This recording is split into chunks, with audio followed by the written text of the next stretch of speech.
Everyone, কেমন আছেন? আশা করি ভালো আছেন। আজকে আপনাদের মাঝে এক্সপ্লেইন করব সরকারু ভারী পাতা। সরকারু ভারী পাতা সরকারের বিট একটি 2022 সালের ভারতীয় তেলুগু ভাষার আকর্ষণীয় ড্রামা ফিল্মস পরশুরাম চলচ্চিত্র ও পরিচালিত একটি প্রযোগ করেছেন। চোদই রিল্ড ফলোয়ার্স এবং এবং এর এবং তার কারা মহেশ বাবু, কীর্তিক সুরেশ এবং সামুথি রাকানি, রাজেন্দ্র মে কালাবতী মাহিকে তার জুয়া খেলার জন্য রাজেশ চন্দ্রনাথ নামে একজন ব্যবসায়ী এবং রাজ রনের নামে একজন বিশাল রাজনৈতিকের মাধ্যমে একটি দ্বন্দ্ব অনুসরণ চলে চলচ্চিত্র। 2020 সালের নভেম্বরে একটি অনুষ্ঠানীয় লঙ্গ অনুষ্ঠানের মধ্যে চলচ্চিত্রটির 2020 সালের মে মাসের ঘোষণা করা হয়েছিল। প্রিন্সিপাল ফটোগ্রাফার 2021 সালের জানুয়ারিতে দুবাইতে শুরু হয়েছিল এবং পরে হায়দ্রাবাদে হয়েছিল, কিন্তু কোভিড-19 মহামারীর কারণে এপ্রিল 2021 এর স্থগিত করা হয়েছিল। 2021 সালের জুলাই মাসে চিত্রগ্রহণের আবার শুরু হয় এবং এপ্রিল 2022 এ শেষ হয়ে আগে গোয়া এবং স্পেনের সংঘর্ষ হয়। ফিল্ম স্কোর এবং সাউন্ডট্র্যাক যথাক্রমে আর মধি এবং মার্থা অ্যান্ড এ ভেটেমক্রাওয়ার সিনেমাটোগ্রাফি এবং সম্পাদিত হয় থামুন এস দ্বারা রচিত হয়। প্রাথমিকভাবে 2022 সালের জানুয়ারি মুক্তির জন্য সেট করা হয়েছিল। মহামারী এবং যতোপাদন বিলম্বের কারণে সরকারু ভারী পাতা পিছিয়ে দেওয়া হয়েছিল।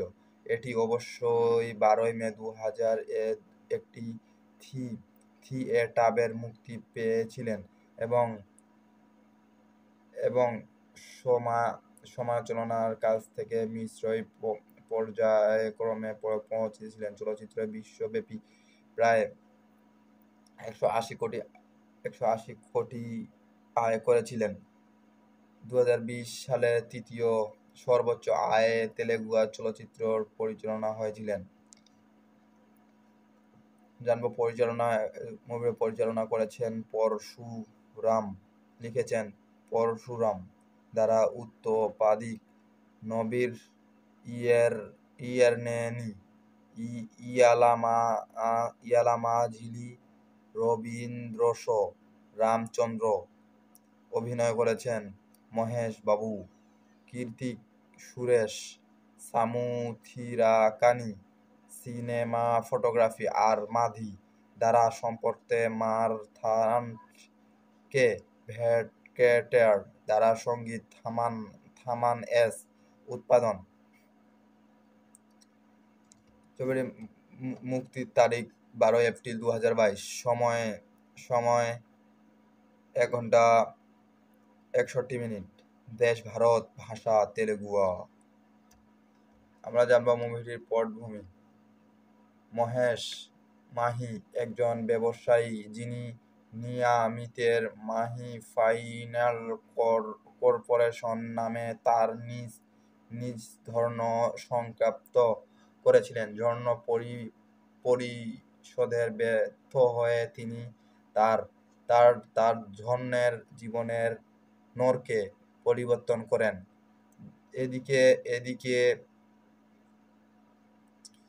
এদিকে মাহি কালবত্তির সাথে দেখা করেন, যিনি মাহিকে তার শ্রদ্ধা অর্ধের জন্য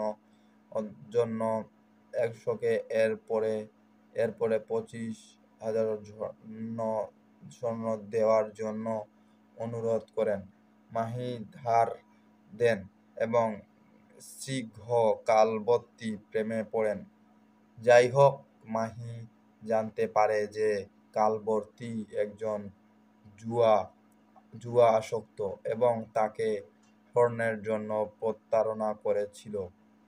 স্বর্ণ প্রতিরোধের জন্য মুখোমুখি হয়ে তিনি তার বাবা রাজেন্দ্র একজন শক্তিশালী রাজনৈতিক রাজসভার সদস্য এবং বিশাখাপত্তনের অবস্থায়িত শিল্পপতি, যিনি একটি শিল্প কোম্পানির চালান। রাজতন্ত্র আনার্সিয়ার প্রভাব ব্যবহার করে মাহিকে হুমকি দেন। মাহি টাকা পুনরুপ করে ভাইজাগের যান, যা রাজেন্দ্র ঋণ অর্জন করে। তিনি ঋণ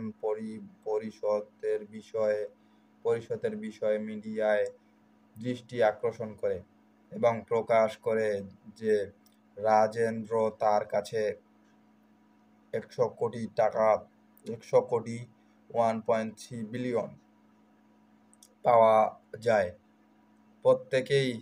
প্রত্যেকেই বিমোন্দন রাজ দেখি মাহির মুখোমুখি হন, যেখানে তিনি তার এজেন্ট প্রকাশ করেন।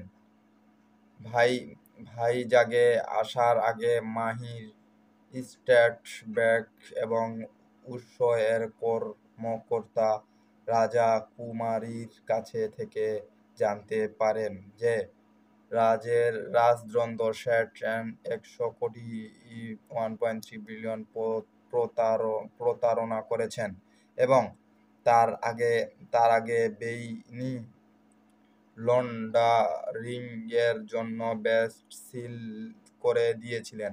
পুলিশের হাতে গ্রেফতার হয়। মাহি এর পরিমাণ পুনরুপ করার সিদ্ধান্ত নিয়েছে এবং ভারতীয় ব্যাংকিং ব্যবসায়ে গভীরে চলে যায়। ফল্ট ফাইলগুলো প্রকাশ করে মাহি রাজতন্ত্র এক ব্ল্যাঙ্ক নোটিশ প্রকাশ করে, যাকে ঋণ পরিশোধ নির্দেশ দেওয়া হয়। কালাপ্তি মাহির অপূর্ব সম্পর্কে জানতে পারে এবং তার চাচা রাজেন্দ্রনাথের শ্যালক এর সাথে মাহিকে মামলা প্রত্যাহার করার পরিকল্পনা করে, কিন্তু কোনো লাভ হয়নি। রাজেন্দ্র তার রাজনৈতিক সঙ্গতের কারণে সুপ্রিম কোর্ট থেকে ব্যাংক নেটিশন এর জন্য ইস্তাহার জারি করতে পরিকল্পনা করেন।